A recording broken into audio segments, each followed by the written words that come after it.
Well, Robert, we've been going at it for a while, but we thought we'd turn the video recorder on for a sutta. We had actually planned to do sutta number Majjhima Nikāya number 9, the sutta on right view. But I pulled a switcheroo on you and decided that instead today we would do one out of the Aṅguttara Nikāya. And this one actually is AN 8.6, which means it's in the Aṅguttara. And the Aṅguttara is actually, the word is for angle. It actually means numbers. And this is number 8. And it's in the eights because it's got 8 things. And basically what this sutta is that it is an explanation of the second noble truth. That's all that it is. It's an explanation of the second noble truth, which means that some people are ignorant of this and some people are wise to it.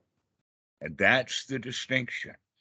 But that this it is what we mean by the cycle of samsara, the spinning around that we go. And this sutta actually talks about the spinning. Now, in the second noble truth, it's used down to just 2. So they have moha, lobha, dosa, which means greed and ill will. But here in this sutta, it's broken down from those 2 down to 8, with 4 examples of liking and 4 examples of not liking. Now, these happen to be the most profound part of it. So from this, we can understand that this is an exposition of the second noble truth. So let's get into it. Unlike the Majjhima Nikāya, this does not talk about the author or the situation, but rather they only refer to, for us, Lord, the teachings have the Blessed One as their root. But in the beginning of it, it does not start with the term, thus I have heard. At one time, the Buddha was residing at this particular place, etc., like that. Okay, so it doesn't fit that format. That gives an example of why we would think that this is actually a later sutta that is taking the basics of the teaching of the Buddha, these 2 things, greed and ill will, and breaking them down into 8 examples of it. Okay, and it's probably because this sutta is an introduction to a poem that had come into existence because the old monks were very good at poetry. In fact, the Pali language lends itself to poetry much better than English. So it starts off with, instead of thus I have heard, it starts right off with the voice of the author, monks, or in that case, bhikkhus.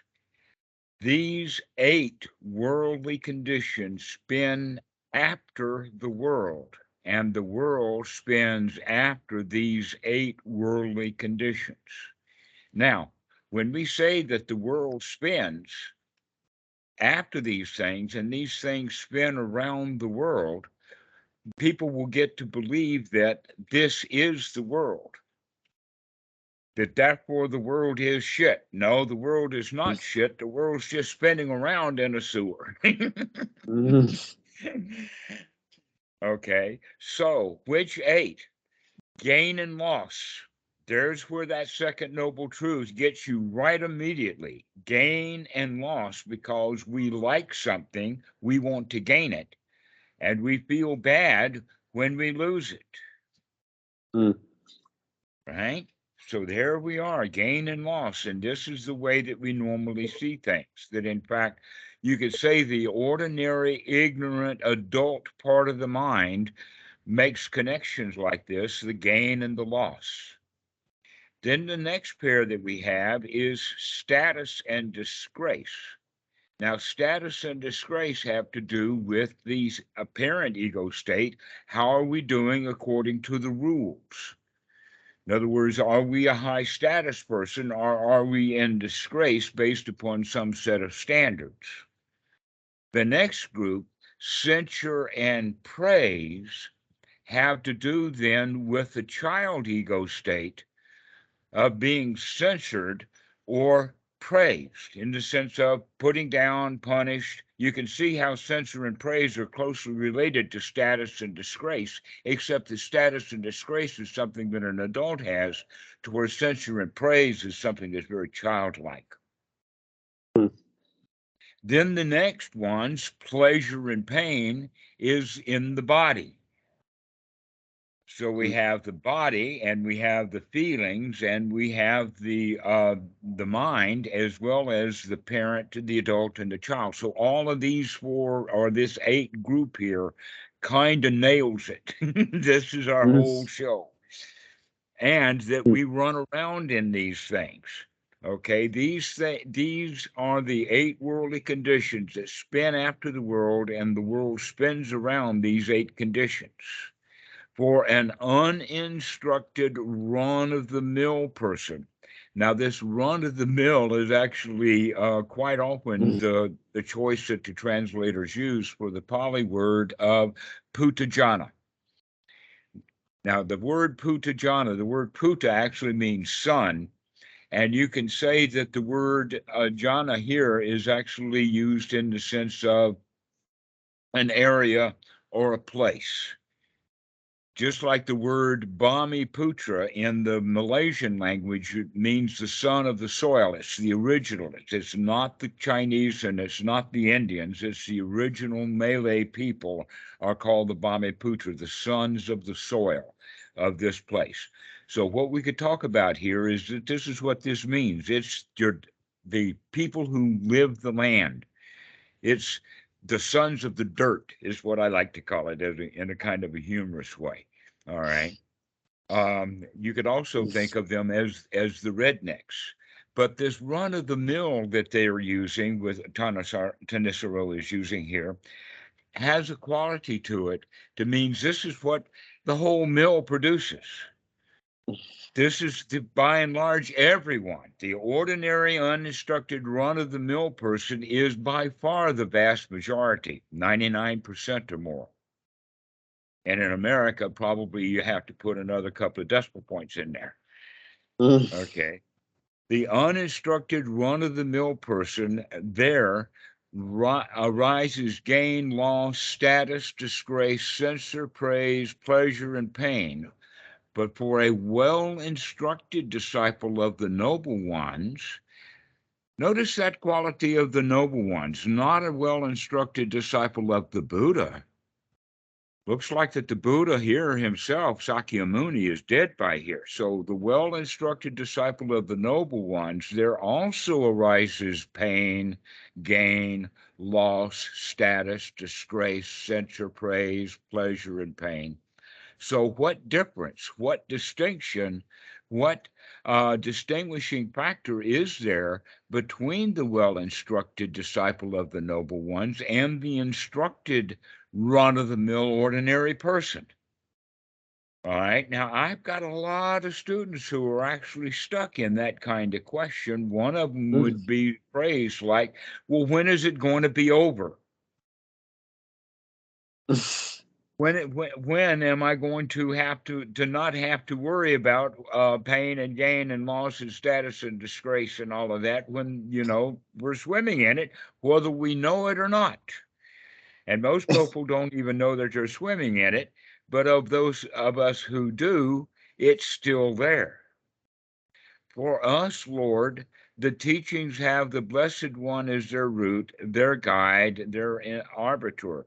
It would be good if the Blessed One, now here the word Blessed One, more than likely is translated from the Pali word of Bhagwan.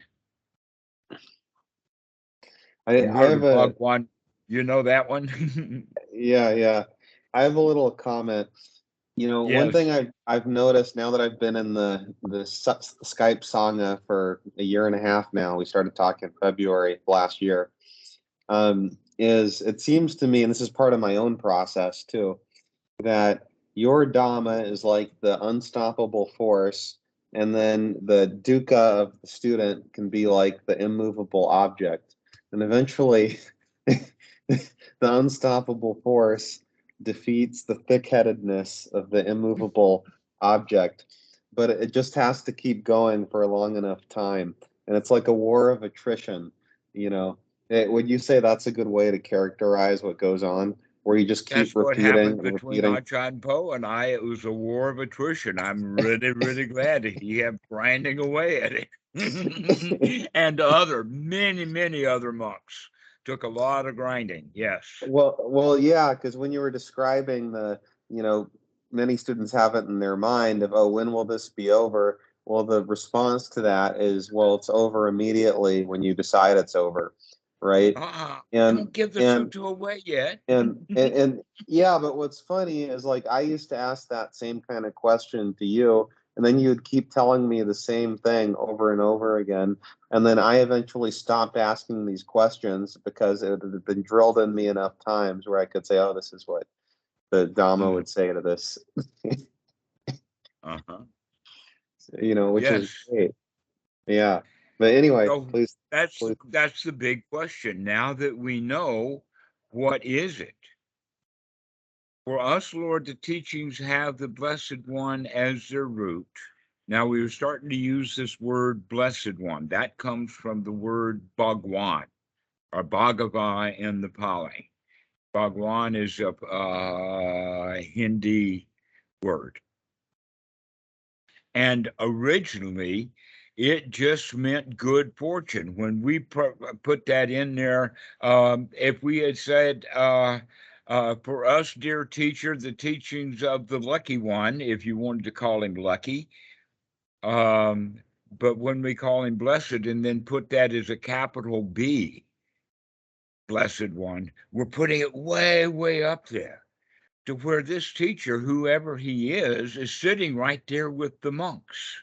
They are extolling this to him, but the exaltation is not nearly as much in the Pali as it seems to be here in the Sutta. He's just a dear teacher. I do not have to put Achan Po up on a pedestal. He shines well enough right in front of me. Okay, it would be good if the teacher himself would explicate the meaning of this statement. Having heard it, the monks will remember it. In that case, bhikkhus, listen and pay close attention, and I will speak. Yes, Lord. Gain arises for an uninstructed run-of-the-mill person. He does not reflect. Gain has arisen in me. It is inconsistent, stressful, subject to change. He does not discern it as it actually is. Well, guess what? The instructor now is beginning to talk about the Eightfold Noble Path of waking up and looking at what you're doing right now. When gain arises in the mind, the ordinary person just sees the object of the gain and doesn't really look at the mental states and how we get into that. And so this is the point. This is the actual teaching. And this is also what we would see as step 9 of ānāpānasati, which is to investigate the mind. Yes, Robert. So I was listening to a podcast the other day with a student of Bhante Vimalaramsi, and he said that the key is to be able to enjoy the good, the wholesome moment without craving it at all. So, you enjoy the breath, but you don't crave anything about it, Mm-hmm. and that is highly connected to this, right? Where once you are craving the gain, that's what creates the inconstancy and the stress and the problem that we make of it being subject to change. Right, But exactly. All right. If in fact, a lot of students will make the mistake of thinking that it is the object of the gain that we should see as inconsistent, stressful, and subject to change. But really, no, it's the greed for the object that has arisen in the mind. And that greed, the mental state, is inconsistent and it is stressful. That in fact we already see the stress. That's why we want to get what we want, is because we think if we get what we want, then the stress will go away. Not recognizing, no, the gain or the desire or the want is also inconsistent. Let that go away, rather than having to get the object that then will go away. No, it's the greed that we can change. Okay. He does not discern it as it actually is. Now, here is where we get the ellipsis. This is one of my pet peeves in the translations into English language. Is the best part of the sutta, as you know already we've discussed, is repetition. Repetition, repetition, repetition. And here these guys are taking all the good parts of the repetition out and putting 3 dots in there. Which means when people are reading this, they don't have the over and over to where that stuff begins to sink in. So we should see this then is that loss arises for an uninstructed, run-of-the-mill person, ordinary people. And he does not reflect that loss has arisen in me. It is inconsistent. It is stressful. It is subject to change. He does not discern it as it actually is. Well, what is loss? Loss is, in fact, stressful. We don't like it already. We know it's stressful. And so we think that I can get rid of whatever it is that I don't like. Or if I've lost something, if I can get it back again, then the stress will go away. And so we're not actually seeing this clearly, that this is what means by when we see it clearly, that it's not the loss that we want to cure because it's stressful. It's that the loss itself is stressful in and of itself and inconsistent and subject to change. And then we go to the next one about status, that status arises. Go ahead. So a couple of questions. So one is regarding loss. So wouldn't you think that the teacher here, whoever the teacher is, would use a different set of words other than inconstant, stressful, and subject to change? Yes, Isn't this it is kind of a Tanisaro. positive? It's got Tanisaro, Ajahn Tanisaro written all over it. This is the style of translations. Right, because I would imagine that inconstancy of loss and subject to change of loss is actually kind of a positive thing about loss, provided what you lost is something that you actually wanted, right? So if you lose a bunch of money and you have in your mind, this too shall pass, that can be encouraging because you will eventually gain some kind of money, right? So the subject to change can And then actually, you'll lose that too, because you'll loss lose is it already in too. the money. Right, right. But you would think under the gain, when you say it's inconstant, stressful, subject to change, that can create stress for someone that's craving the gain. But if they're aversive to the loss, then they would find comfort in the subject to change, you know, potentially, right? So Uh, shouldn't he have used different words to describe, I would say so. That's why these suttas, as written, I mean, the translators do absolutely their best job that they can in understanding it, so that they could get it translated correctly. Never mind whether it's understandable or not. We want an absolutely complete answer. That in fact, this is in one of the most famous old textbooks on computer science, written by Donnelly Knuth. He wrote, the name of the book is Art of Programming. All right. And it's on page like 128, 126, something right in that area of the book. He makes a statement that it is more advantageous to give a simple, understandable, but incomplete answer than an absolute spot-on complete answer that's undecipherable. Yeah, Okay. no kidding.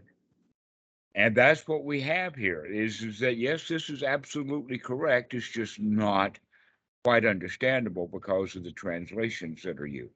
But the translations themselves, word by word, are correct. Yeah, there's a translation of the Tao Te Ching I really like by this guy, Steve Mitchell. And it's not a literal translation, but it's way more readable. And he was a Zen monk for, I think, 5 or 10 years. And he's also a poet. So he translates the Tao Te Ching in a way that is very readable, and he understands it because Zen is a very Taoist version of Buddhism, right? But it's not an exact translation. And so, but it's way more readable than some of the actual literal Chinese. But kind of my question about this gain and loss is, to me, it seems that the problem with gain is we get wrapped, if we're craving the gain, is we get wrapped up in the fact that it's inconstant, stressful, and subject to change. But with loss, if we have some kind of aversion to the loss that's intense, the problem is that we think it's going to last forever. So the problem is that we think it's permanent and it will not change, and so it's the flip side of the equation. Right. It's exactly, well, that's the whole point of this. And each one of these are in pairs. There are 4 pairs here. You can Yeah, see them the way that they're written. That 4 pairness is preserved in the translation.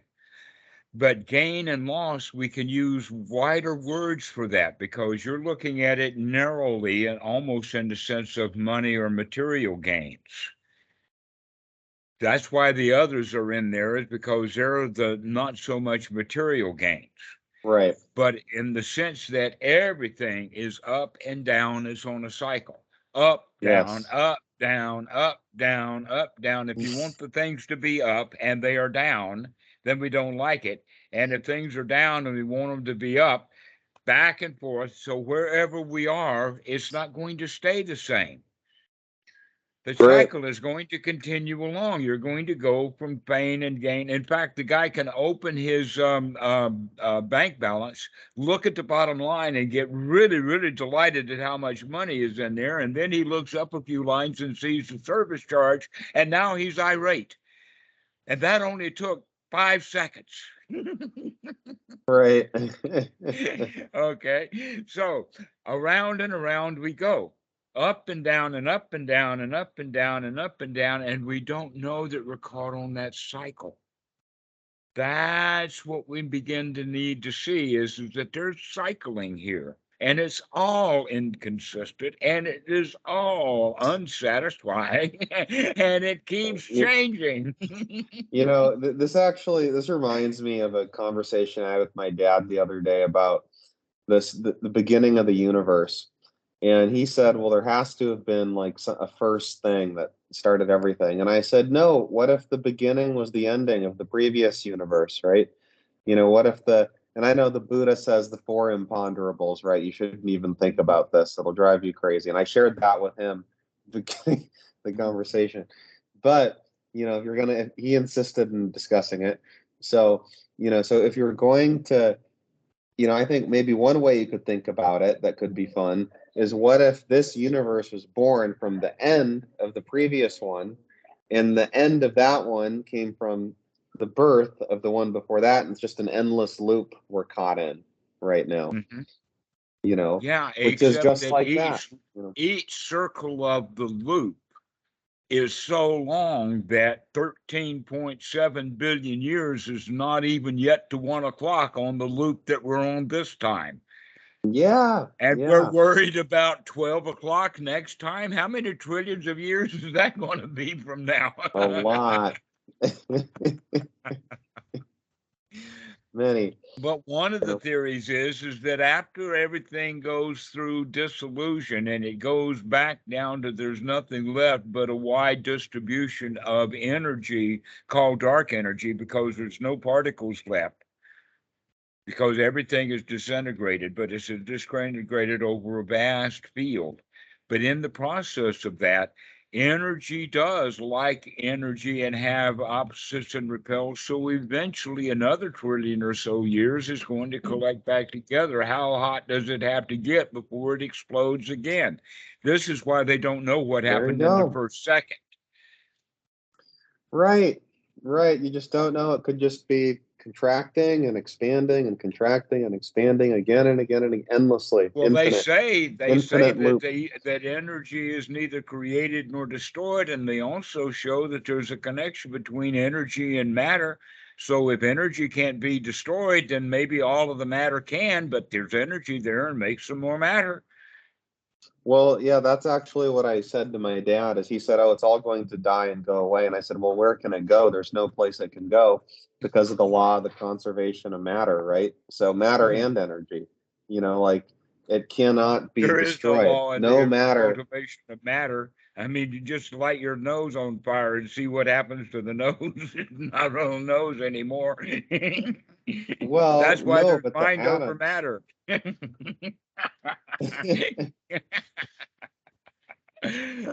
All right. So anyway, yes, we don't know, but Yeah, we do know that everything is on this cycle.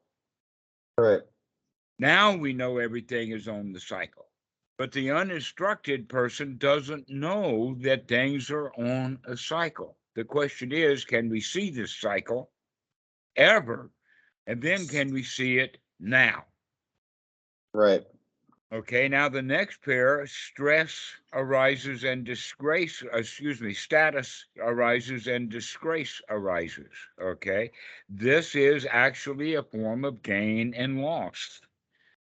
But right. instead of material things, it's status that we have inside of our family or in our among other people.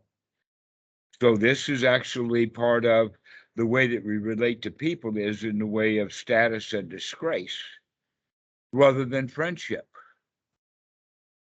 With friendship, status and disgrace don't mean anything. But the human mind is caught in this idea of status and disgrace because I don't know how long status and disgrace have been going on. I guess that when someone way back when got angry and hurt someone, that gave them some sort of status, and the one who got hurt felt in disgrace, and that's been going on ever since. Sure. That's where we have the idea of might makes right until you see the light. Tom Lear quote. Yeah, yeah. It's funny. Humans have a way of wanting to put a final ending to things. Hmm. Like this just reminded me how George Bush liked to say that he would never try to do the popular thing because popularity comes and goes, and he would try and do the right thing, not the popular thing, and that didn't work out very well for him. Well, Snowballs. right? So Who defines right, or how do you define right? Right means I gain and you lose, or right means I gain status and you lose and you get disgrace. right.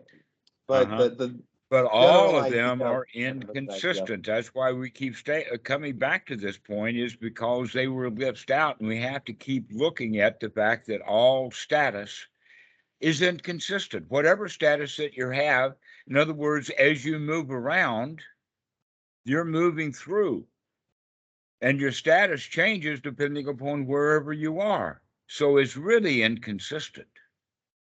I mean, the teacher, the college professor, is well respected in the classroom until he walks down the very alley that some of his students live on. And look at how his status changes from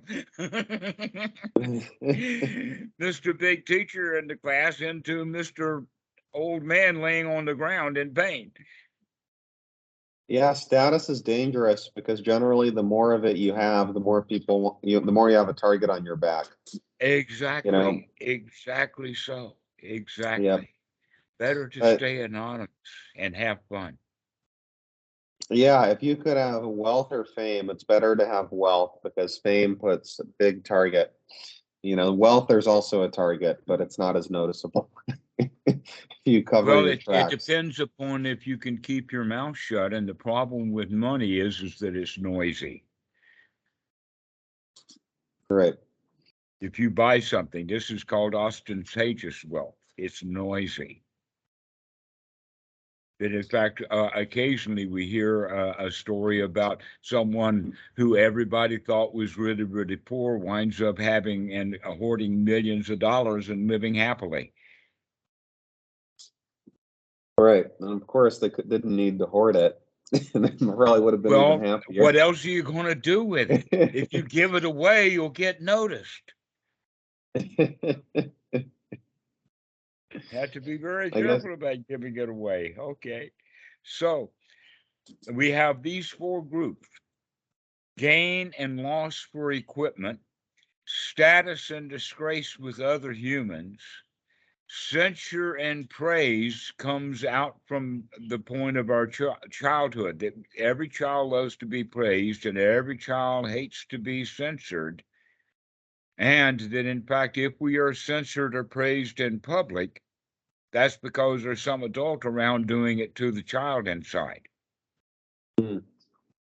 And then we have the body, pleasure and pain arises, not recognizing that these two are also inconsistent. They are unsatisfying. Okay, so not just pleasure itself is inconsistent in the sense of how long do you want her to rub your foot if you're having a foot massage? 5 minutes, 10 minutes, 4 hours, until tomorrow afternoon, this week, and you're going to just let your foot get pleasured and pleasured and pleasured. When are you going to say enough of that? And we don't look at it from this position. So And here's a question. Oh, yeah, sorry, God. no. So the Stoics advise to think about, pleasures as fleeting and also pain as fleeting, and to kind of just always keep that in the back of your mind, right? To always, Yeah, we have know kind of where as a we got mantra. this. They read this Sutta, didn't they? These Stoics were pretty smart. Yeah, they were, you know, um, and one question I would have is, does the recognition of the impermanence of an object, say a pleasurable object, um, you think that gets in the way of the wholesome enjoyment of the object, right? So say you take a deep breath and you enjoy it, so you're enjoying it, uh, you know, to what degree should you enjoy it versus take note of its impermanence? And how should you kind of think about that, or Well, should it's you? fairly easy to take a note of its impermanence because you can only breathe out so long and hold it Mm, so long until you breathe back in and see that cycle and recognize that it's a cycle, and you can make it into pleasure or pain as your choice, but it's always inconsistent. And if you want a breath that you can't take, it's going to be really stressful. yeah, that is Okay. true. That when students live in polluted areas, I recommend to keep their nostrils cleaned out a lot. Make sure that the nostrils are doing their job by cleaning the dirt out of it, because normally in a polluted environment, people will let their nostrils get clogged up and then will start breathing through their mouth instead. And you know what happens then is that all the dirt that was trapped by the nostrils now gets into the lungs. Mm, And so it's not recommended to breathe through your mouth. It's recommended to clean your nostrils. mm. So, So, I'm curious. So you mentioned the censure and praise is more childlike, and the status, disgrace is more of an adult state, right? Because the status and disgrace deals more with one's image to the outside world, whereas the censure praise is kind of more of an intimate relations kind of a thing. And right, it's more of a feeling. Okay, so yes, you could see that status and disgrace would bring on the Pali word is hairy, which actually means shyness, status and disgrace. But praise and censure would bring on the feelings of guilt. When you're censored, that means you are wrong, versus disgrace means that the people see you as wrong. Well, yeah, and the reason I ask, or one thing I find interesting about this is I found censure and praise to have been a way bigger deal for me than status and disgrace, personally. Like maybe because I've always been a relatively high status person, so I've never really worried about it. I've never been disgraced before. I don't really know, what that is like. You've got the Outback in Colombia to go visit. Yeah. Yeah, but I will say this, some censure has always really stung me. Not always, but has oftentimes stung But me, isn't that someone in my close favorite relations. maneuver? Isn't that the favorite maneuver, say, on these social media groups like Reddit and Discord and whatnot? That's the way that they operate, is because they want to hurt people's feelings.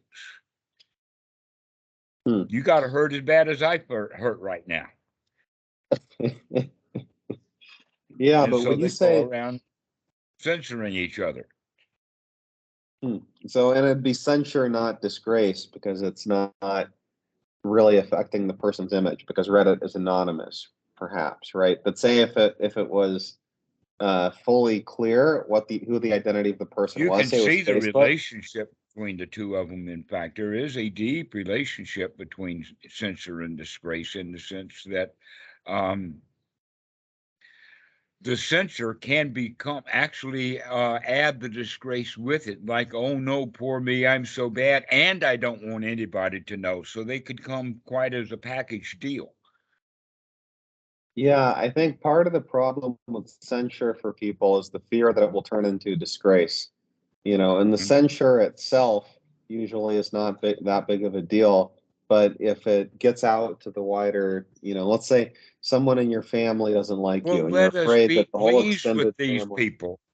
Let's be pleased with these people who can handle the censure but can't handle the disgrace, because believe me, a whole lot of people are not as mature.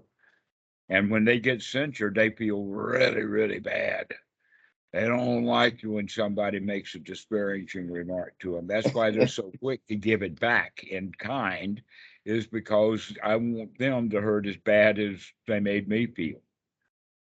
Right. And I had another But question about that. many of us, though, can handle censor. We can just step right out of the way. We don't have to get hit either by the arrow of disgrace or censor. And when we do, we know what to do with it. We can say, this is not going to last. I don't like it right now. Let's get rid of it. It's subject to change. Let's change it. Right. So that's what this is really all about, is that it is subject to change if we can see that. That was actually the point that I was going to make as we got into it a little deeper. His mind remains consumed with greed. His mind remains consumed with loss.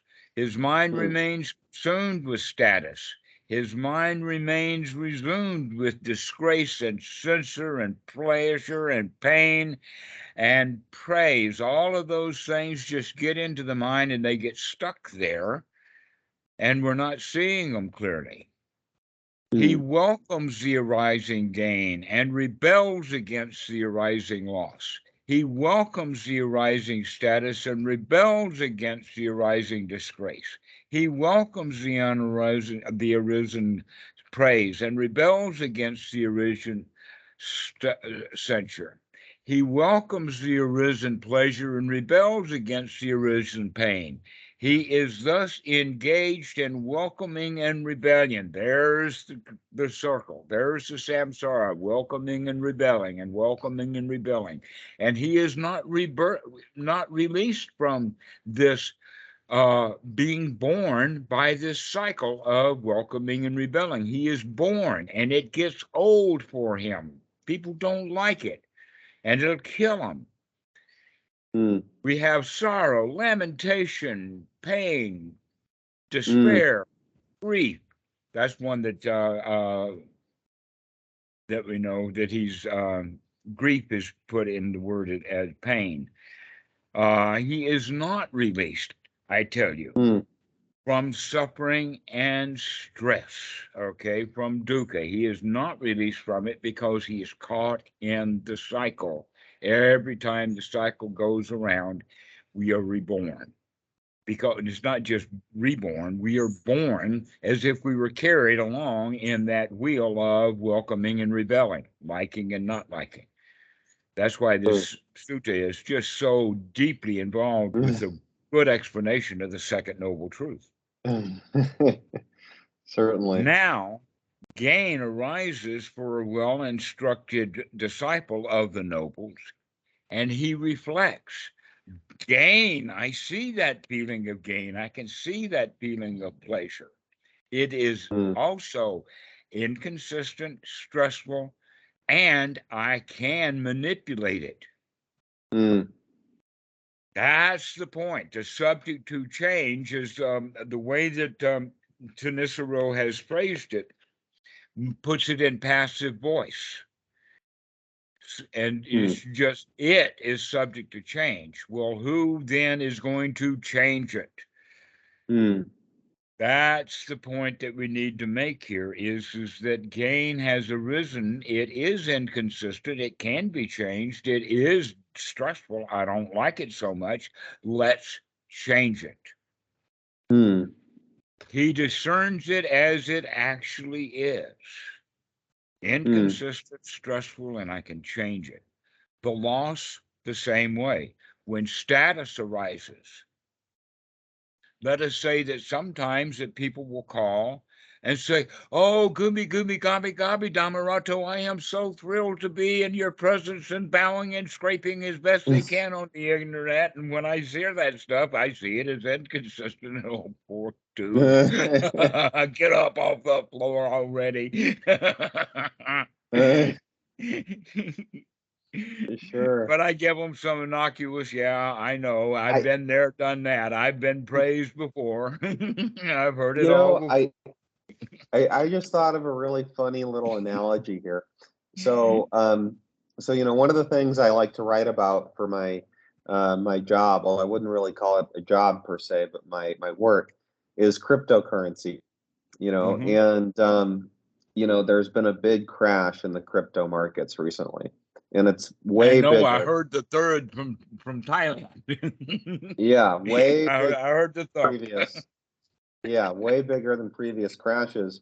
And a reason for that is because leverage has built up in the cryptocurrency economy, because there are a lot of people that are lending and borrowing in Bitcoin now, in cryptocurrency. And whenever you have leverage that enters a financial system, that makes the highs way higher and the lows way lower. And so the uninstructed run-of-the-mill person reminds me of like a leveraged financial system, right? Where for them, the gain is way higher and the loss is going to be way lower, because they think the gain's they're ignorant of that cycle. Right. If somebody is wise of the cycle, they can take advantage of the cycle. But when you're caught on the cycle, oh no, my money is going up and crashing. Oh, I feel so bad. Right. But we do that not just with gain and loss of money. We do that with everything that somebody says to us.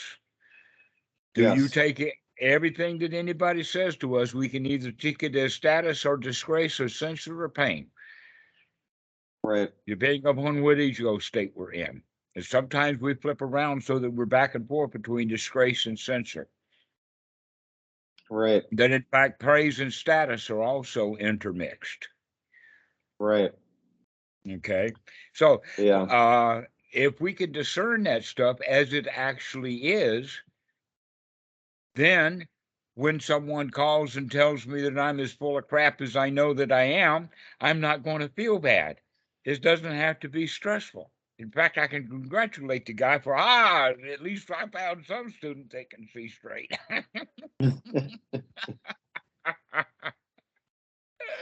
Yeah. You know what? So, Yeah. Oh, sorry. Go ahead. go ahead. Go ahead. This reminds me of an old story, like one of those old Chinese proverbs, where there was a king or an emperor, and he asked one of his courtiers to find anyone in the world that could tell him something, a piece of wisdom that would make him sad and the poorest man in the kingdom happy. And, person after person came to the king and they all failed. No one could say anything clever enough to please the king. And the king would give them a big treasure if they were able to do it. Then one day a monk shows up at the court. And the king says, "Monk, what do you have to say?" And the monk says, "This too shall pass." Not good news for the king, great news for the poor man. Mm-hmm. This too shall pass. Actually, Goenka has a story about that. That phrase, "this too shall pass," was engraved on the inside of a ring. I don't Hmm. think that Goenka described the ring at all, but it more than likely was not the kind of ring that a Westerner would think about. It would be something that would be found in India instead. Hmm. But in any case, he's got this story about this ring that sat in a jewelry box, and every time that someone came to open the box and find this writing in the ring, it changed their life because they were always in a crisis. Whoever came to get the box open, they were in life crisis, and they read that, and it was like inspirational to them. Yeah, it's a crisis already, but it'll be over soon. This too shall pass. Hmm. Everything passes away. That's the wisdom of it. So, So, well, I was going to question. read on. Go ahead. Yeah, so I imagine, if you are the king, this could make you kind of sad. This too shall pass. So if you're in a really peak moment, and you have in the back of your mind, this too shall pass, wouldn't that kind of deflate a little bit? You know, Well, like how monarchs should have one? been known regularly to what? Abdicate. Hmm. That getting permission to abdicate, to step down and let the guy who's got the dagger in the room, let him be the target for the next guy who's got a dagger in the room. Hmm. So You so can go let's say, retire. I mean, that's what happened to even a pope. Got tired of the daggers that were out about all of the bad priests and the little kids, and so he finally retired. This too shall uh, pass if you make the change. sure. So let's And say like you're in. and that's what Here's I'm like a inviting everybody to do: is make a change, retire already, quit, abdicate. Stop doing the life that you're in and start enjoying a different life. Make a change here. Come out of all of this stress and disgrace and censure and praise. Sure. So let's say, like, take an example of you're having a really nice night with your girlfriend, right?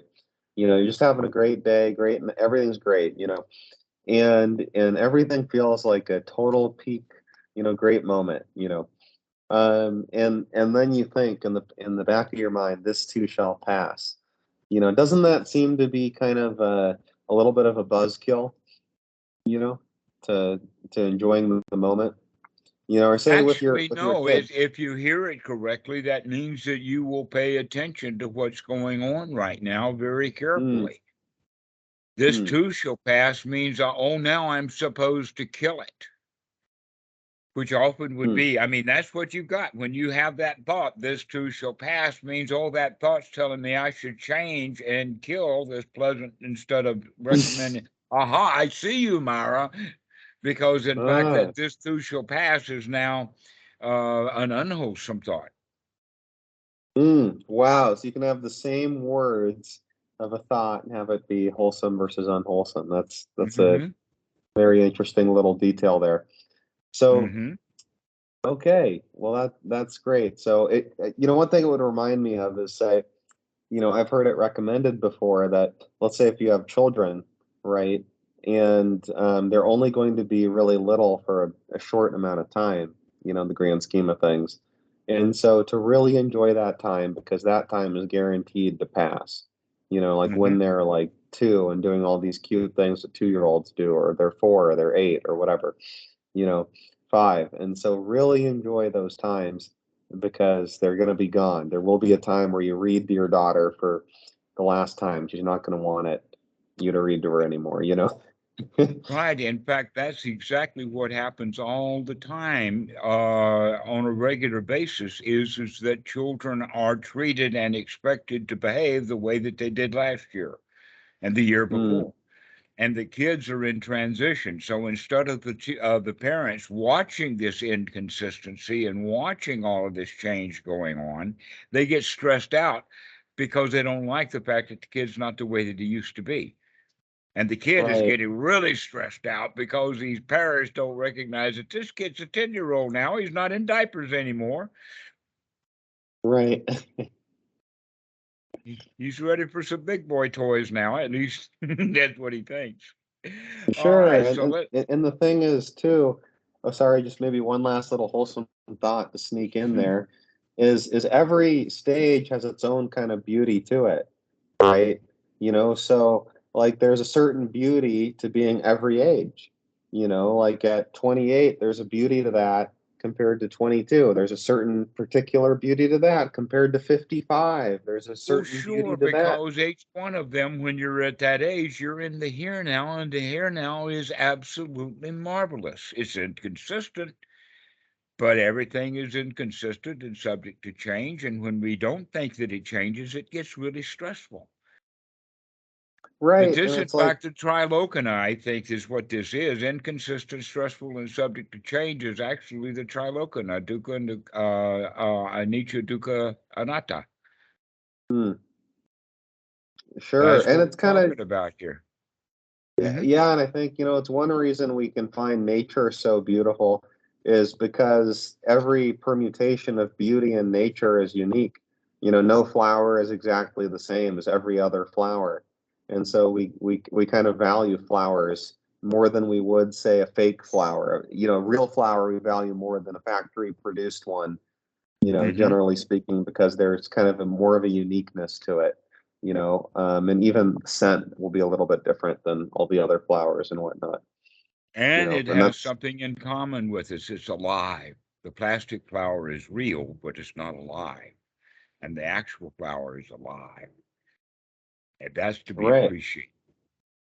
Does the flower know that we're the ones who's picking it? Does it know it's being picked? Does it know it's being smelled? Some someplace deep in the DNA, yes, that's true. That's what makes it alive. Is that it Right. has a way of communicating and connecting, or it has a certain kind of consciousness, which, by the way, we will talk about next time when we do get into uh, the Majjhima Nikāya number 9, the uh, Sure. Samadhi. So let's continue on with this because we've gotten at this point of that his mind does not remain consumed in the greed. He woke up, he could see the inconsistency, the stressful, and the ability to change. And so the change is that the greed does not remain in the mind. Aha, I see you, my greed. His mind does not remain consumed with the loss, with the status, with the disgrace, with the censure or the pain or the pleasure. His mind does not remain consumed in pain. Ordinary people, that's true. 99% of the people, once you got a pain, oh, poor me, I've got a pain. He does not welcome also the arising gain or rebel against the arising loss. In other words, we now can see that cycle of becoming and rebelling, and so we can not welcome it so much. then he does not welcome the arising status or rebel against the arising disgrace. Notice now we're not getting rid of disgrace and status. We are not welcoming it, nor do we rebel against it when it arises. He does not welcome the arisen pain or rebel against the arisen censure. In other words, we cannot change the world that much, and we're going to be subject to these 8 things. The question is, can we stop welcoming and rebelling ignorantly against them? Wow, that means that this sutra's got that really special kind of McDonald's sauce that really puts this hamburger together for us. He does Sure. not welcome the arisen. He does not rebel against the arisen laws. He does not welcome the arisen status. He does not rebel against the arisen disgrace. He does not welcome the arisen praise or rebel against this arisen censure. He does not welcome the arisen pleasure or rebel against the arisen pain. As he thus abandons welcoming and rebelling, he is released from birth.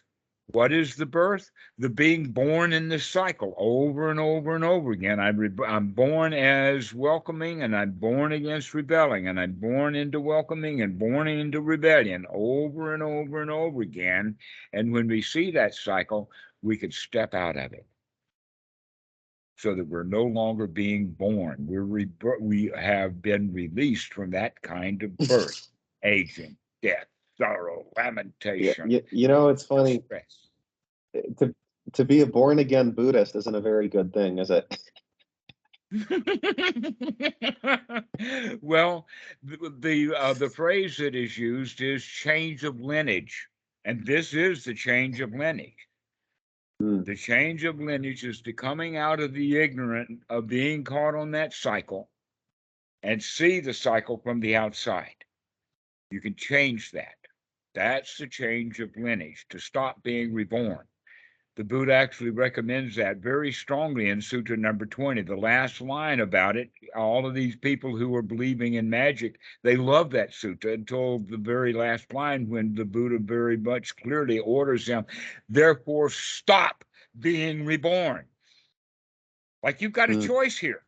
Just stop doing that stuff. And here it Mm. is in this sutta. What is it that we're stopping? The cycle of Mm. welcoming and rebelling and welcoming and rebelling. That's the way that we end this stuff. He is released, I tell you, from suffering and stress. So Yes. here's a question. So, given that friendship is the core teaching of the Buddha, and a lot of the nice things about friendship involve some of these things, right? Like for example, praise. That's considered like a nice aspect of friendship. Or pleasure. Doing nice things together, or cooking together, or something along those lines, or gaining things. Whether it's gaining knowledge, such as in our conversations, or gaining, just nice memories or whatnot. And so a lot of these things seem to be part of friendship, which is supposed to be which is the core teaching of the Buddha. So you should not attach to these things. You should not crave them, but you should still do them, right? So Excellent how do you kind point. of, yeah. Well, you're making a very, very excellent point, because remember that most of the people, unlike the Dhamma dudes, unlike the Sangha, most of the people are going to be run-of-the-mill, ordinary people that you deal with, knowing that they're attracted to gain, knowing that they're attracted to status, knowing that they welcome praise and that they seek pleasure, and that they rebel against pain, and they rebel against disgrace, and they rebel against loss, and they rebel against censure. Knowing that, we don't do that with those friends because they're not wise enough to see through your scam.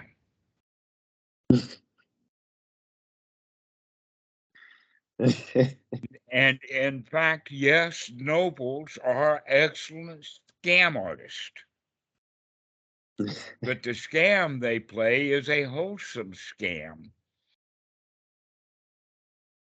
by manipulating people, knowing that they're attached to the upside, And so we treat them that way. That's how we make friends with them. How many friends do you have that disgrace you, censor you, give you pain, and take things away from you over and over and over again? None. None, Wouldn't except call for them friends. family. Yeah, except for family. Except for family. Well, they say the closest to you hurt you the most, so that's for that. Precisely so. That's the whole point, because people that do that to us, we're not going to be around them. Family is a little bit different. It's a bit sticky. They say Right. that blood is thicker than water. Actually, when water dries, it doesn't stick. But if you've got blood on your hands and you put them together and let that blood dry, your hands are stuck. Okay. So that's the point about family connections, is that it's sticky, but nobody wants friends that way. And the ignorant people, so treat ignorant people well and they'll like you. Right. Nobles, So you got to have a little more skill than that. But ordinary people, it doesn't matter how bad you are if you treat them well in this regard. Sure. But going back to the point that this is all about, is this is the difference. This is the distinction. This is the distinguishing factor between well-instructed noble disciples of the noble ones and an uninstructed run-of-the-mill person, is this knowledge, this wisdom, this lack of delusion.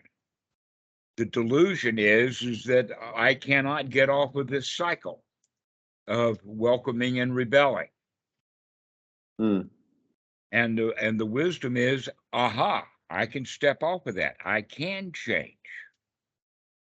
Mm. So this whole sutta now has been actually a lead up into a poem that Right. Tanisro did what he could to translate it into English. Oh, just really quick, Dhammarato, before we do the Pardon? poem. Before we Uh-huh. do the poem, just one more question or clarification. Um, so one thing I've learned from our friendship, is that the noble ones are still do have goals in a sense, right? If Like they they, still do have like and if he certain knows that things. he's noble, and if he doesn't know that he's got a goal, then he is ignorant, run of the mill in that moment. Right, and they do have certain things they're aiming to do. However, the difference between someone that may have, say, an ordinary right view and a noble right view would be that the noble right view knows how to take themselves out of dukkha that arises during the pursuit of their goal, whereas those with ordinary right view, they might still have a goal that's worth pursuing, but they can't get themselves out of dukkha along the way to pursuing their goal. So let's say you take someone that had ordinary right view, like say Martin Luther King, right? Who had Okay. very great ideals. However, he got involved in a lot of dukkha along the way, in his marriage and other things, because he couldn't really pull himself out of the dukkha in the pursuit of his right view. Or Elon Musk is maybe You're another good reading the example. life story of your average Baptist preacher. Right. Right. you know, or Elon Musk is a good example, right? Where he has very But good ideals, but mhm. he gets trapped in all this dukkha on his way, and he's not as effective because he doesn't have that ability to kind of pick himself out of the dukkha situations while pursuing the right view. So, Mhm. so the nobles will Well, still here's the have point, though. goals. Yeah. Here's the point, though, and that is that those of the preachers and the Elon Musk and your entrepreneurs and the whole crowd are pursuing gain because they think that this inconsistency and this dukkha, this unsatisfactoriness, will change when they get what they want. That's the Hmm. ignorance. Hmm.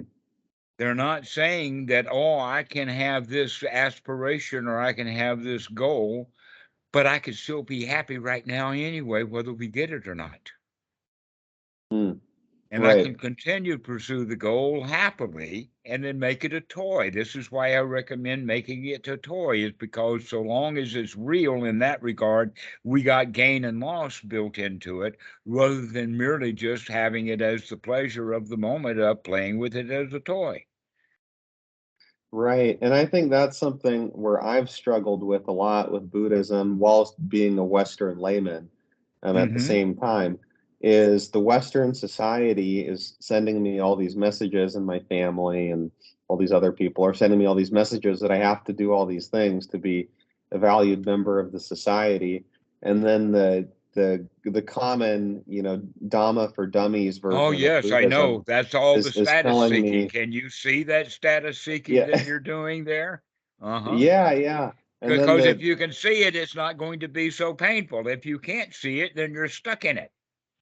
right, right. And then the Dhamma for dummies version, which is the Western Dhamma, is is the Don't write is that book. We'll let some yeah, loud is dummy write yeah. it. Yeah, that the Dhamma for dummies is saying, no, you're not allowed to pursue anything at all. You just have to, no pursuits. You can't have any goals. Just go sit under a tree somewhere. You're not allowed to do anything. You completely Wasn't detach from this the the world. question of your friend Ian? Do you remember Y- that conversation? Yes, Yeah, yes, that's it. yes. This is the Yeah, also that's this. the Mhm. yeah, that's the Dhamma for dummies. It's not saying like, no, you can actually have goals and aspirations, but you have to learn to not chase them, to not attach to them too much, and to also not fall into dukkha along the way, you know. And I think that's way more wholesome than saying no, just go. I mean, you could go do that if you want to. That's fine if you want to just go sit under a tree and do nothing. That's great too. That's fine. But you can also have a goal if you want to be a part of society, but just don't attach to it. Mhm. Don't crave it, you know. Uh, Right. So, starting the poem now. yeah. Gain, Okay. loss, status, disgrace, censure, pleasure, censure, praise, pleasure, and pain. These conditions among human beings are inconsistent, impermanent, and subject to change. Notice there now they're using the word human beings. In fact, in the Pali, I'm pretty sure that that would be Manu, Mm. humans, as opposed to Purajana, the sons of the dirt, and the nobles. So you've got two groups here that you're combining in, and this is human beings, and this is what we are. We're human beings, and we are subject to inconsistent permanence, and everything is subject to change. Knowing this, the wise person with sati, he remembers to look. I'm not sure that mindful and ponders are the right words to use here, but rather going back to the Eightfold Noble Path, he is mindful and he looks at these changing conditions and sees that desirable things, they don't charm his mind anymore, and undesirable things bring no resistance. That's a really beautiful one. I really like that one. Undesirable things don't bring resistance. Mm. We don't have to resist undesirable things. Just stand aside and let them roar through. At one time, you mentioned about the immovable, let us say the immovable object and the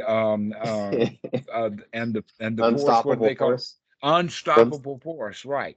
You know the solution between the unstoppable force and the unmovable object? what? That the unstoppable force misses the object. And that can happen in either one of two ways. Either the unstoppable force was ignorant of his target, or the unmovable object was movable just enough to get out of the way. I think that probably happens a lot. If the Uh-huh. unstoppable force is the Dhamma and the immovable object is the deluded person, And but oftentimes the they just go right, like the this, Yeah. will just step right out of the way. Well, what if we could step out of the way of the truth in this case? Why cannot we train the mind to not resist that force of the undesirable objects? We just don't resist them anymore. We kind of stand out of the way and just let it pass by, because we Right. can see it coming, and we know that if we stand and get hit with it, that we will put some resistance up. We're an object there to be hit, you know. That's me that you're talking about. Right. Right? And so we recognize, no, he's not talking about me, he's talking about something else. The only way to have no resistance is to not let it hit you, Right. to move out of the way. Mm. Okay? So his welcoming and rebellion are now scattered. Get that? We stand out of the way, we're scattered. We can head off to the hills, we can take a hike. Mm. And so the welcoming is scattered, and it just is brought to the end. It just doesn't exist. There's no more resistance.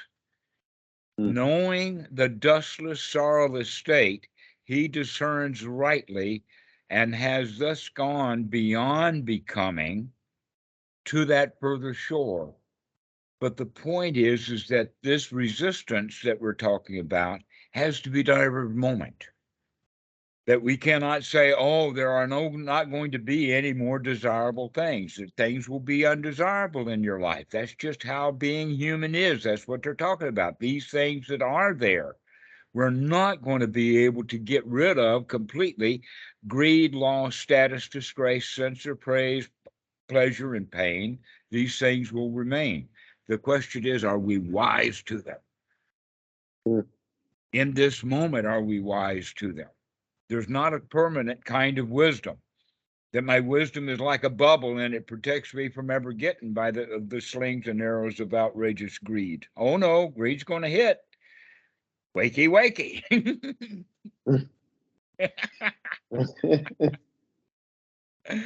That's Sure. the knowing the dustless, is it can't hit me. I'm not sorrowing anymore because I didn't get hit. And he So discerns rightly, it's gone. I don't have to deal with it anymore. a question. So, in the Suttas, the Buddha often talks in terms of absolutes, right? Like say Well, it's the translated extinguishing, the as absolute. cessation. It's translated as absolutes because it's translated by the Western mind that sees things in that way. Hmm. And it may take another couple of centuries before we have a good English language translation of the sutta. That's why it's good to go through them. I'm not about to sit down and retranslate this thing so that people will understand it, but maybe they can get a big hit out of this video. Yeah, no kidding. And this is really fantastic. I really enjoy doing this. And I have a question. What does he mean by the further shore? Could you expand more on what might be meant by the further shore? Well, the feeling of safety. The further shore is safe, that this shore is Hmm. floodable. Hmm. Okay, that this shore is inconsistent. It is subject to dukkha, and it is subject to change. But the further shore is not a permanent location. It's a mental change that we can go to from being unstable to be stable, from coming out of our doubt into, hey, I can handle this. So Hmm. that further shore is actually then a whole mound of shraddha, or Hmm. confidence. Hmm. Remember, we've Got it. talked about that everyone is an emperor of his own pile of dirt. Well, Yes. when you're underwater, when you're under the dirt, when you're buried under it, that's the victim. And then the wannabe is the one who's climbing out of it. But the reality is that it's just a mental state, and we can come and sit right on top of our mound of dirt. That's the further shore, is our own mound of dirt, of confidence that we can Hmm. handle it. Hmm. Now, here's a question. So, I found that investigation slash skepticism. And we've talked about this before, but, sometimes it can veer into doubt, and then that takes the confidence down a peg. So for example, I Well, do yes, but writing for, also recognize that that's a moment of selfishness also. That's the pulling it mm, down. That's making it heavy again. mm, And if you can see that, you can change it mm, right then and there. Yes, it does. So we recognize that doubt, recognize that in fact that doubt is a form possibly of criticism, it's disgrace. Okay. And so you're criticizing yourself. You go around criticizing yourself a lot. That's how you got into such a high status. Now that you're at such a high status and you're on top of your world, stop the criticism because you keep pulling yourself back down with that. That you've been resisting your criticism for so long. Now that you can just remember, oh, I can stand out of the way. Whenever I criticize myself, I could just see that immediately. It's there I go again. right. And the thing about the criticism is it's based on faulty ideas, right? That come from the culture, which is that I am a solid, unchanging entity, and what I do does matter a lot, and whatever happens is immutable and never changing, et cetera, et cetera, et cetera, right? And Okay, so here's a way of looking at it then, and that is our bar or our standard or the rule is set by status and disgrace. That's what sets that bar. What is status and what is disgrace is actually the definition of where our boundaries or our bars are. And then criticism and praise has to do with whether we go over that bar or not. hmm, Okay. So who sets the bar is the parent ego state. That's all the rules that society. Are you up to scratch? Are you up to the standards? If you're up to the standards, then you get praised as a child. And if you don't meet up to standards, then you're criticized. But who set the standards? Well, we set the standards at what society would say would be a status. right. It's like the Asuras, in the Titans or whatnot, in the Buddha's different realms, of being, of Right. existence.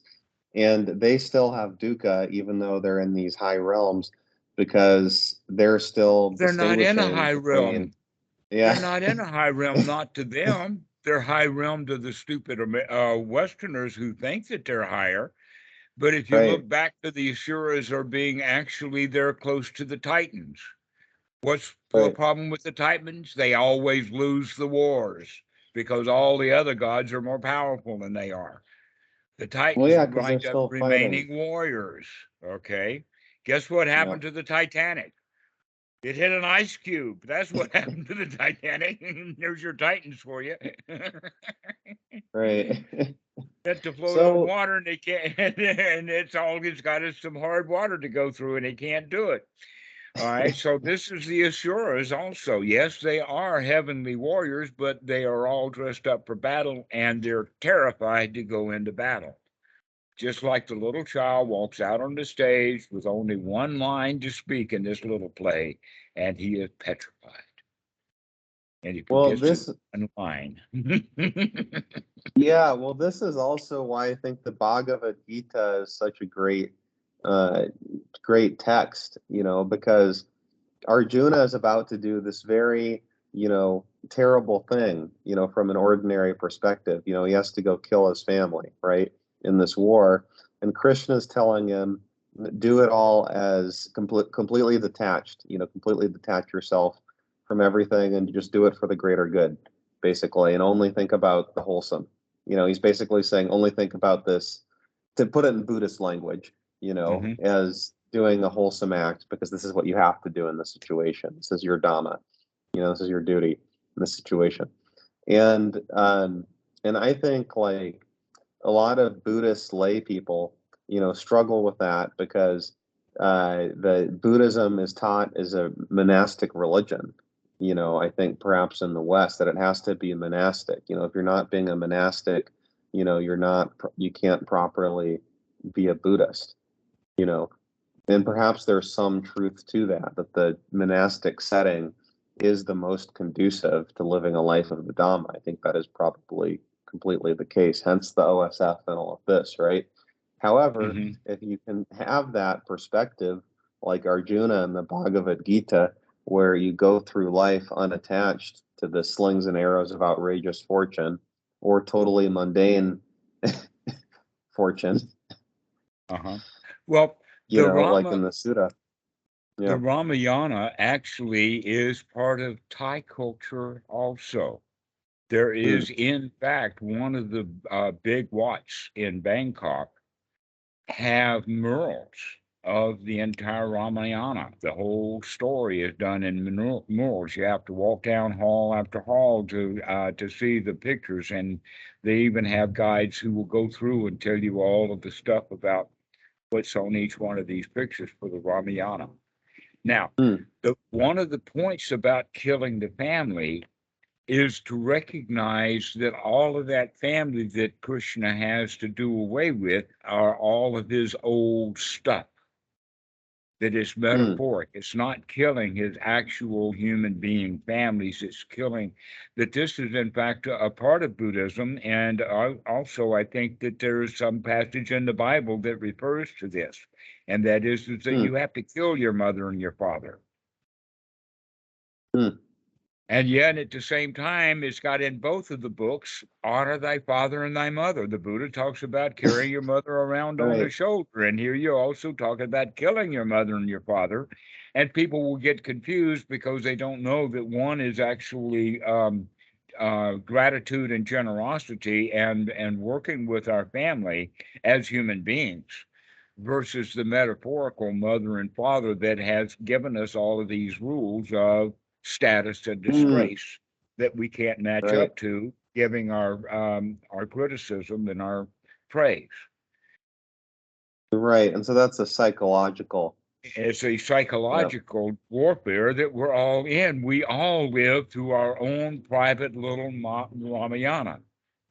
Well, yeah, that's actually, it's very interesting because, you have taught, you've been coached many of your students to have good relationships with their family, Hmm. including myself, which I gained great benefit from that, for sure, that teaching. Yet at Uh-huh. the same time, you're also saying to leave the parent, destroy the psychological parent, Uh-huh. You're also Exactly. teaching that at the same time, Uh-huh. and that's a very funny and interesting distinction there. But it's in the Ramayana Yeah, also. It's in the right. Bible also. It's in the Suttas also. That's kind of funny, isn't it? That is kind of well known. It's not something that I dreamt up. Yeah, it is. It's very interesting. And if you read the Tao Te Ching, to bring that back in for a second, that's also giving a lot of the same advice, as the Bhagavad Gita, which is because the Tao Te Ching, I suppose, was supposed to be written for a king, like Lao Tzu was an advisor to, because a I lot of it don't. is No, no, kind of no, no. That political. was Chang Tzu, who was a little bit after Lao Tzu. Ah, got it. Much is known about Chang Tzu and his life and his association with the king and him being a local, uh, a governor or something like that, a magistrate. But Lao Tzu is a very misty kind of figure. We don't know much about him. That's why we always see mountains with clouds when we think of him. But he's up there in the Right. clouds someplace. We don't really know who he was. Yeah. And that Tao Te Ching comes out of deep history, about 500 BC, to where Chang Tzu was a century later or so. Right, but I believe like there are passages in the Tao Te Ching, as I remember, that are a lot that are kind of political. Like if the best king is one that will govern very little, that Hmm. completely fades into the background. Like there's a lot of stuff like that in there, where it's like advocating this very minimalist, you know, maybe anarchist even form of governing, right? Hmm. And um, and a Yes, lot he of it is who also about, governs best governs least. That's an old point, I think, from the Tao Te Ching. Yes, yes. And a Mhm. lot of it is about this non-attachment, and stepping back and, just similar to But it's that not just for Krishna, souls. Every one of us has to be the governor of our own lives. right. And there we are following all the rules of status and disgrace and criticism and praise, and we're letting that be our governing. Right. Which We is need to throw foolish. all of that stuff out and stop having pain and gain and loss and status and disgrace and criticism and praise and all of that as our government. Yeah. Recognize that all that stuff is just transitory, impermanent, subject to change, and dukkha. So he who governs his own life least governs his own life best. Now, what will you Right. do if you were completely ungovernable, What or would I better do? still, ungoverned? Well, if I were ungovernable, I'd do the same as I'm doing right now because we kind of are ungovernable at the end of the day. We can govern a Except the particular moment. reason for that is because we are governed by already stuff that we picked up as children. Yeah, but even beyond that, we're kind of thrown to the wind. Heidegger calls it thrownness. Like there's a pandemic one day, and then the next day Oh, there's an wait a election, and minute. there's a this and a that. Wait a You know, minute. That is just reality. right, The governing is the welcoming and the rejection. The welcoming right, and rejection. That's the trap. That's the governing. So right. if How we you've got an respond to that. ungoverned society and it has a flood or a disaster, then we would help people out of kindness, but we wouldn't try to govern or make rules about thou shalt do this and thou shalt do not. All of those rules come from governing.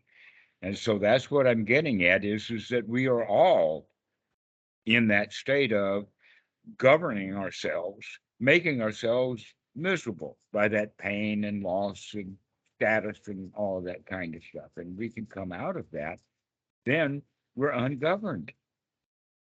We could just sit down like a child and enjoy our day, play with our Right, toys, right. have a Sure thing. conversation about a sutta with a friend. Right, and I think that's a big danger with Dhamma practitioners is then the Dhamma becomes their new government, instead of a tool that they use to navigate their lives, and they get into the Dhamma becomes like the superego, in a way that's unhealthy, like Well, you can see it. it uh, can be, but generally the Dhamma, because it's so healthy, if they're taking real Dhamma, I can understand that there are people who will call themselves Buddhist and believe all kinds of weird stuff and get really stuck in it. All right. But yeah. the real teachings are wholesome and therefore liberating of themselves. And so this is Mm, actually what the Buddha would recommend is to mm, substitute that old superego with one that is healthy. This mm. is, in fact, the Sotapan is the one who's able to change his superego, and the Arhat's the one who's been able to kick it in the butt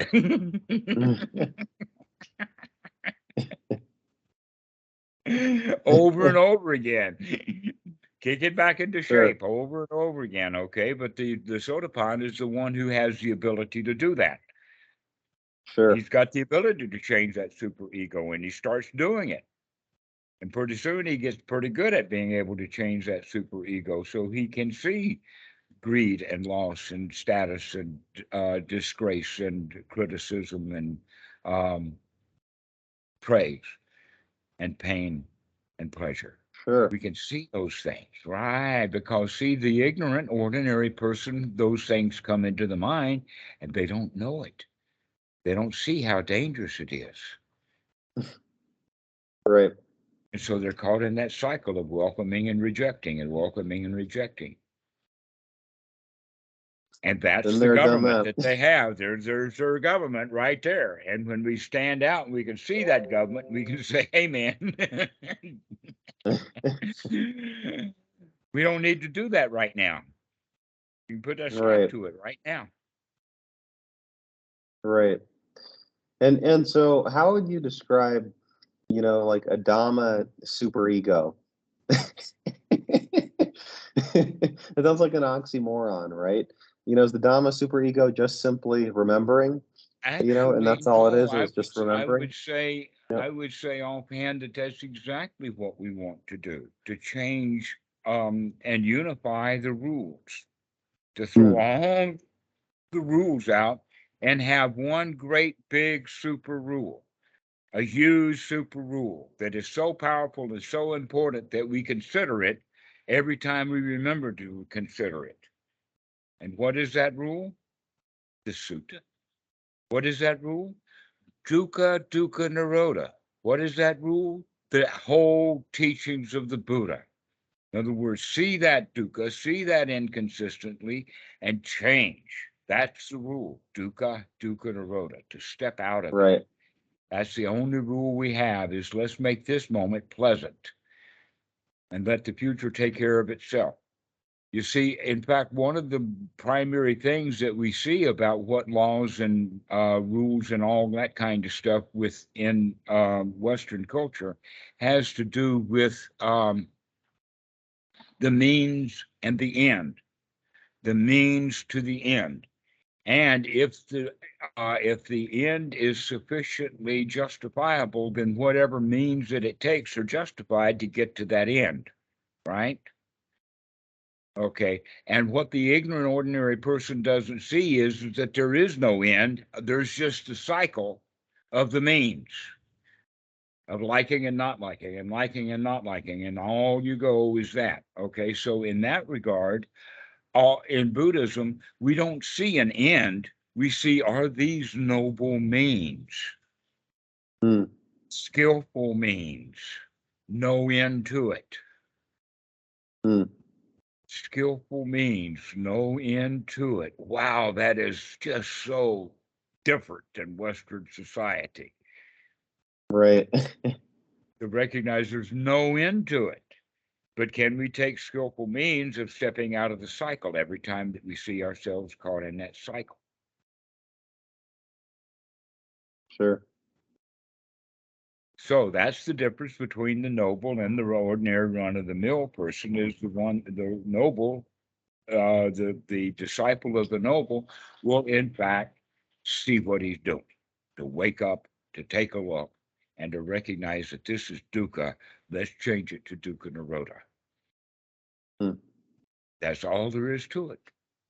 But in order to do that, we're throwing out a huge list of rules, a long list of social stuff, and Excellent. coming back to just one little rule. And we have to Well, wear that rule and beat it into where that is the adult that we have, or not the adult, that's the parent ego state. Is only got one rule. This moment, I was come out of dukkha, into the present moment. This, I this was moment gonna is say, not a means to an end of a moment later. This is it. sure thing. Well, don't tell that to the guys in the orange pajamas following the Vinaya every day. Well, there's two kinds of prisons that wear orange pajamas, and in fact, I think the recent president had an orange head pajama. Yeah. So there's all kinds of orange pajamas, and all of them can be stuck in this cycle and not recognize it and come out of it. Right. So this has been a really good sutta. I've really enjoyed sharing it with you. Me too. This has been great. And which one would you like to do next? Well, let's do number 9 next time. Okay, I this was was ready great. for Thanks it, so but when I much. ran across this one, I says, we got to do this one. This is too good to pass." This is really good. This is the one this one hit the sweet spot. I definitely needed this one. So thank you. And Yeah. looking forward to 9 next. So, All right. We'll see you again, all Robert. right. All right. This has Talk been soon. great. All right. Bye-bye. Cheers. Bye.